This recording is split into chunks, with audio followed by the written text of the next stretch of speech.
What's going on, everybody? It's your boy C4, and it's that time of the year again where we start our connected franchise mode, and we're into year 3. Seems like it was just yesterday. Wow. So we already did the offensive prospects, so hopefully you guys have seen that. This is the, you somehow stumbled onto this video. Go check out the offensive prospects. And what I'm doing with this is don't come at me with, like, how the fuck did you forget this guy? This is just like a rough... this is kind of old. Maybe I missed someone that actually looked good this year in college and real life. Just let me know in the comment section below if I missed anyone that I should go check out. I don't want to oversight on any prospect. If there's someone that's like, oh man, that guy sucks. You guys see this guy? He had led the goddamn Southwest North Division in sacks. I was like, all right, shit, let's check this guy out. He's definitely going to be a top 5 prospect. So this is just kind of a rough draft, but most of these guys are pretty good, and I am familiar with them. So yeah, let me know about that in the comment section below. No worries. I'm not going to be offended by any. So we're going to start with the defense side of the ball, and we have defensive line. We just broke it down to D linemen, linebackers, and defensive backs to make it simpler and easier on my life, so this video won't be as long as the last one. Starting at number 5, we have Jerry Tillery from Notre Dame, balanced defensive lineman, 6'6", 310 pounds with a second-round grade. He's going to be a defensive tackle. I watched, they did a thing where he was a freshman. They did, I think it was, I don't know if it was HBO. It's like a year with Notre Dame. You saw him. He was kind of heavily featured in it because he was a 5-star recruit. But now he's most notably, he had a super dirty hit. I don't know if it was on a quarterback or he stomped on someone. So I don't know if that's going to really hurt his draft stock. He still looks like a very, very good player. So we have him in here as a second-round grade. Number 4 is Byron Cowart from Auburn. We went to Auburn. That's where I went to high school, actually. But there's also, I'm told, a school down south named Auburn. He's a pass rusher. I think he was one of the highest recruited defensive linemen coming out of high school. Somewhat had a bust tag after I don't think he got redshirted. He started as a freshman and wasn't as good. But I think will put it together. He has the tools. 6'3", 275 pounds with a second-round grade. Number 3 is DaRon Payne from Alabama, run-stuffing defensive tackle, 6'2", 320 pounds with a first/second-round grade. I think he probably will go late first round. I think I don't know if he's a step behind like the Jaron Reeds and the A'Shawn Robinson and stuff like that, but that's roughly where those guys went. You just see him making a bunch of tackles behind the line of scrimmage. Excellent tackling ability. Doesn't, whiff on tackles or anything like that. It's just what you want. He's technically sound. So I think he will be a second-round grade.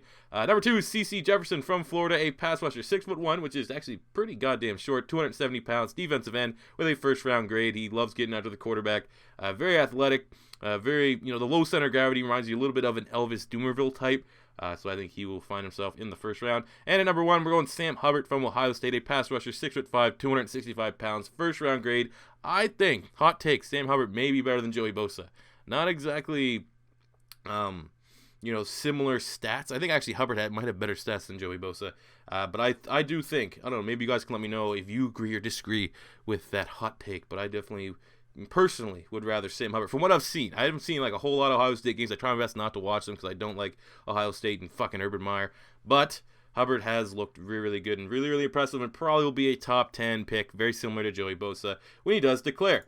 Now, moving on to the linebackers here. This is where another one I can definitely take some suggestions. I feel the first 3 are going to be consensus on pretty much anyone that watches college football. But the bottom 2 I kind of just picked, not out of a hat, but I had a prospect list. I was like, all right, let's just roll with these guys. So at number 5, we have Porter Gustin from USC, balanced middle linebacker, 6'4", 250 pounds, second, third-round grade. He has that prototypical linebacker size. I'm pretty sure he's an outside linebacker, though. So I mean that is a big motherfucker right there. So I don't know if he's gonna test overly well. He's definitely I'm gonna use the racist profiling that he's a white linebacker, so he's probably technically sound, maybe not the most athletic. So he's number 5. Number 4 is Tevin Coney from Notre Dame, balanced linebacker. Again, not super familiar with him. 6 feet tall, 240 pounds, second-round grade, middle linebacker. I assume he's not as good as Jalen Smith. But we have him here anyway, so maybe someone can say, man, Coney's actually going to be a beast. And I can go, oh, yeah, actually, I can learn a little bit more about him. Now the top 3 guys are people that I have seen and do know a little bit about. Number 3 is Josh Sweat from Florida State, a pass rusher, 6'5", 245 pounds, second-round grade. Got them long-ass limbs, good, could potentially, if he gains maybe 10 pounds, play defensive end in a 4-3 scheme, but will probably be a 3-4 outside linebacker, I would say. Good pass rusher, been very productive since, I'm pretty sure he played since a true freshman with Florida State. I could be wrong on that, but looked very good this year in 2016, so he's number 3. Number 2 is Malik Jefferson from Texas. Everyone always says Malik. That's a Canadian thing. It's probably Malik Jefferson from Texas, balanced linebacker, 6'2", 240 pounds, first-round grade. Now here's one of the guys, he can play everywhere. I've seen more than enough people say he's a middle linebacker. I personally think he's an outside linebacker because he's just that athletic. But anytime a guy can play inside and outside, that means he's a very technically sound tackler, doesn't whiff on tackles, and he's super, super athletic. So it was really tough and almost a toss-up between Jefferson and our number one guy, who actually would get the number one nod. But I just think, I personally have never seen a linebacker as...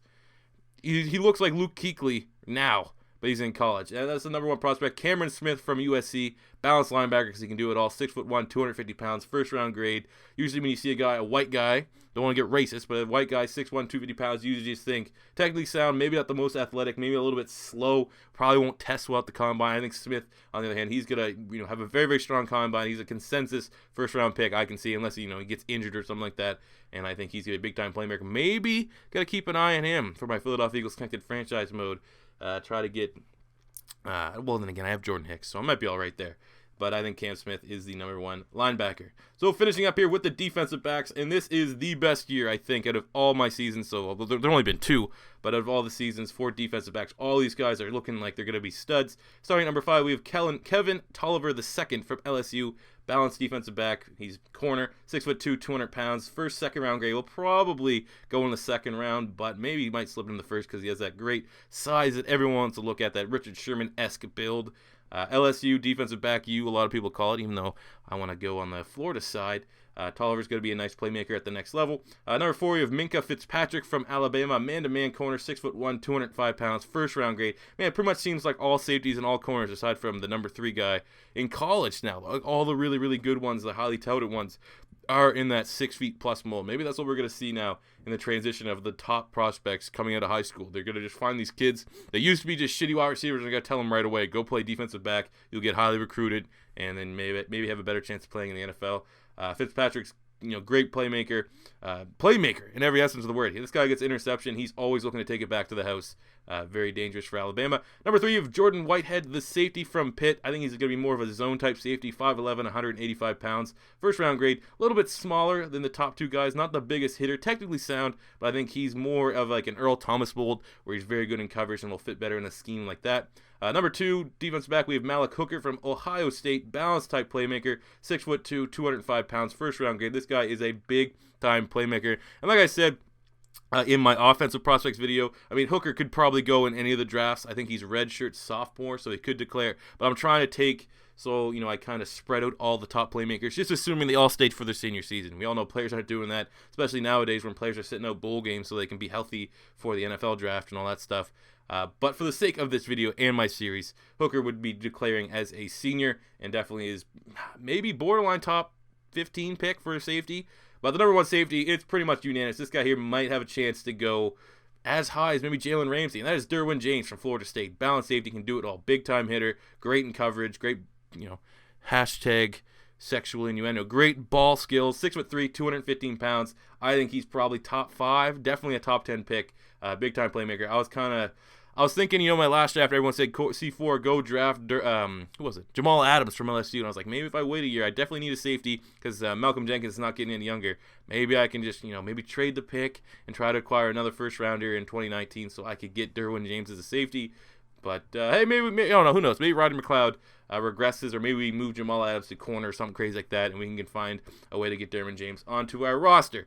So that does it for the defensive prospects. As always, you can maybe let me know what prospect you want me to target with the Philadelphia Eagles, or you could say, hey, you missed this guy, take a look at him. You may want to add him into your draft class. I am definitely open to that. But that does it for me here today, guys. Thank you for watching, and until next time, it's your boy C4 saying, this is your first time stopping by. Don't be afraid to hit that subscribe button, smash the like button, and peace out.